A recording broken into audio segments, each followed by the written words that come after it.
आज विश्व पर्यावरण दिवस मनाने की जो नौबत आई है,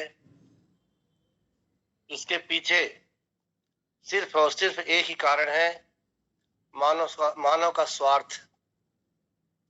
मानव अपने सुख सुविधा को बढ़ाने के लिए, अपनी आवश्यकताओं की पूर्ति के लिए नए नए आविष्कार करता चला गया और उसी को अपना विकास मान करके ऊंचाइयों पर अपने आप को पहुंचाने के लिए एक अहंकार पाल के रखा है।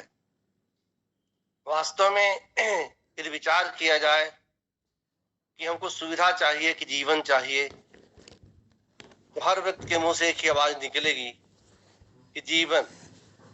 अगर जीवन नहीं है तो सुविधा हमारे लिए किस काम की। विकास करना अच्छी बात है। विकास तभी होता है जब विनाश होता है किसी चीज का। विनाश जब होता है तो विकास के लिए रास्ते खुलते हैं, और जब विनाश होता है तो विकास का अंत होता है। हमारे इतिहास में कई सभ्यताएं विकसित हुई थीं। मेसोपोटामिया की सभ्यता, तिब्बत सभ्यता, यूनान सभ्यता, ये सारी सभ्यताएं विकास की ऊंचाई पर गईं और अपने विकास के ही चरम सीमा पहुंचने के बाद विनष्ट हो गईं। और समाधि की स्थिति बन गई। आज हम फिर विकास करते करते ऊंचाइयों में पहुंच रहे हैं। भूल गए हैं विकास के होड़ में, विकास के नशे में, कि वास्तव में हम जिसका विनाश करके अपना विकास कर रहे हैं, ये हमारे लिए कितना घातक है। अति सर्वत्र वर्जते। विकास भी करिए, लेकिन जिस आधार पे आप खड़े हैं, आधार को बचा के ही विकास के लिए योजनाएं बनाना चाहिए। आज हमारे इस वेबिनार का जो मुख्य शीर्षक है, वो मानव का पर्यावरण के बीच कितना घनिष्ठ संबंध है।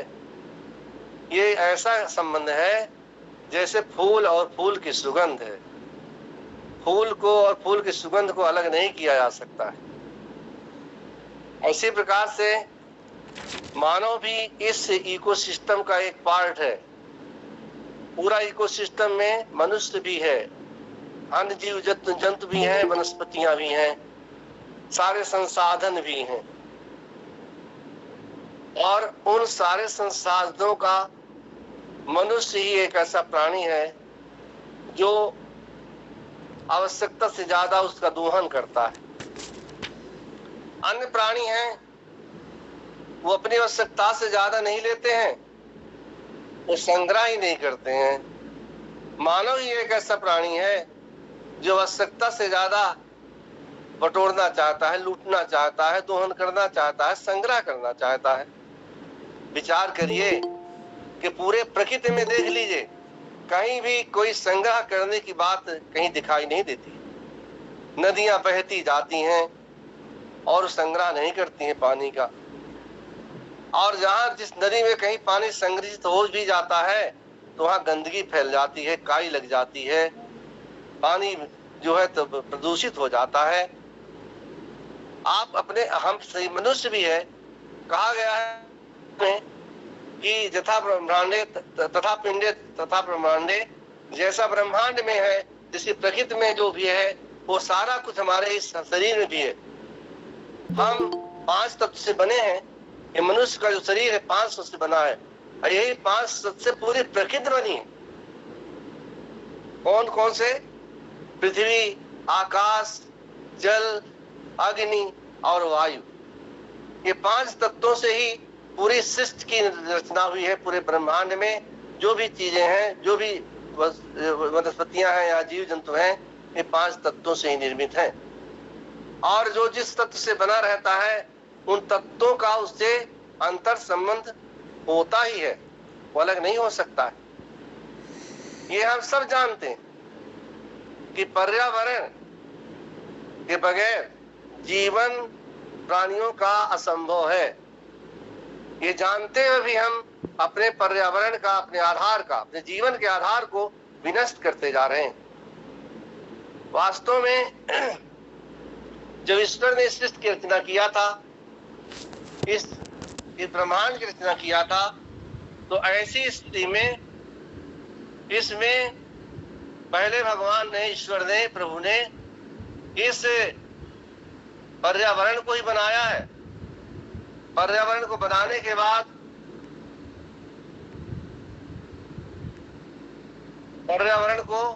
के बाद जब सारी सुविधाएं, सारी व्यवस्थाएं हो गई हैं, तब यहाँ पे जीव जंतु आए। उन जीव जंतुओं के बाद लास्ट में, सबसे अंत में मानव आया है।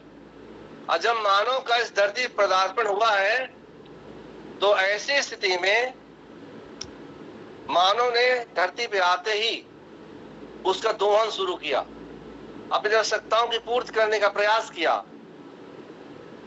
आइए, उस समय क्योंकि मानव की जनसंख्या कम थी, दोहन, लेकिन प्रकृति में सारी सुविधाएं, सारी व्यवस्थाएं व्यापक और प्रचुर मात्रा में थी, इसलिए वहां ज्यादा फर्क नहीं पड़ा।